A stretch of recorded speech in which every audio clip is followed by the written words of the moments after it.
Hey guys, I hope you are doing well. Today I want to talk to you about a certain Israelite and Philistine who battled many years ago.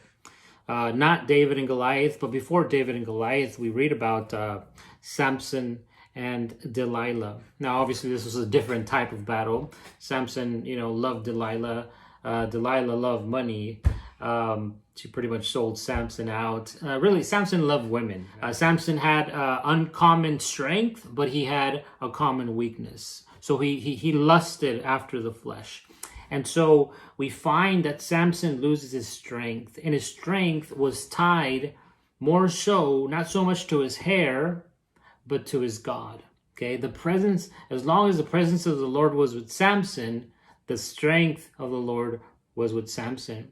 But as when Samson would disobey God, that slowly got him to a place where God would eventually leave Samson, and that eventually was was a terrible day for Samson. Samson's worst day was when the presence of the Lord left him. See, he had a Nazarite vow. He wasn't to touch any dead things. We read about him touching the carcass, grabbing honey from the carcass of a lion. He wasn't to drink wine.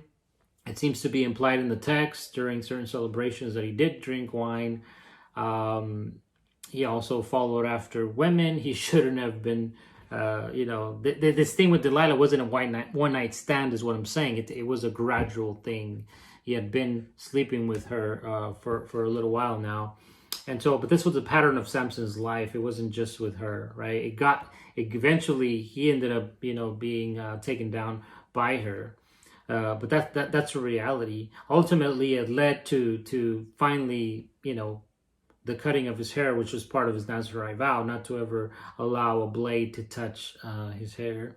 And so these things did not, again, happen overnight. But here's the main point. If we treat sin casually, it will affect us gradually, okay? See, when you treat sin casually, when you neglect it, okay, it's going to affect you, all right? Because what we neglect can take an effect on our life.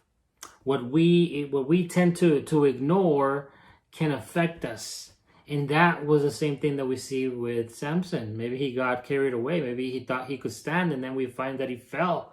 Maybe he trusted in his own strength instead of God who gave him the strength. And that's such an important reminder for us today. Let me read the text here for you so you can sort of get the context. This is Judges chapter 16, verses 19 to 22 out of the New Living. It says, Delilah lulled Samson to sleep with his head in her lap, and then she called in a man to shave off the 7 locks of his hair. In this way she began to bring him down, and his strength left him. Verse 20, then she cried out, Samson, the Philistines have come to capture you. When he woke up, he thought, I will do as before and shake myself free. But he did not realize the Lord had left him. And with the Lord leaving him, so his strength also left him as well. It says here in verse 21, so the Philistines captured him and gouged out his eyes. They took him to Gaza, where he was bound with bronze chains and forced to grind in the prison. But before long, his hair began to grow back. You see, sin takes us captive. Sin blinds us, right? Sin enslaves us.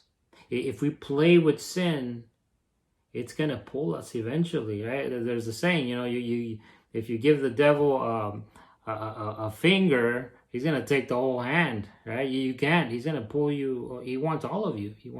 He's come to steal, kill, and to destroy. So remember that. Look at this man with so much potential. Look at this person who had the presence of the Lord on his side, who had, he was a judge. He was a deliverer for God's people. God used him greatly, but he failed to obey the Lord, and it happened gradually, where eventually, by the cutting of his hair, the presence of the Lord left them, and the strength of the Lord left them with the presence of the Lord. Sin takes us down gradually when we treat it casually. So don't allow that to happen to you.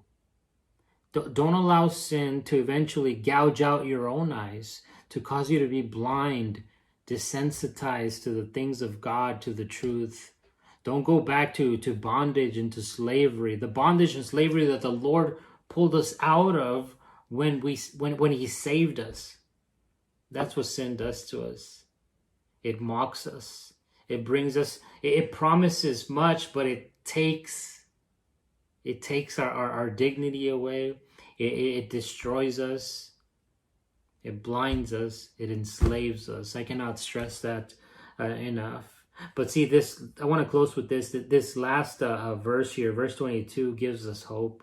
It says, but before long, his hair began to grow back. You know, that's sort of an indicator there that that Samson, you know, as his hair is growing back, it's implying his strength is coming back. And there we see God's grace and God's mercy upon his life. But see, his hair didn't just come back and he got his strength back. His hair could have grown back, and that doesn't mean the strength was going to come back. We do know, if we keep reading on here, that he prays to the Lord. He gets to a place of humility, a place where he's broken, a place where he calls out to God and he tells, Lord, please give me one more chance. Give me my strength back just this one more time. Allow me to use it one more time. And so the Lord does that. The Lord gives grace to the humble.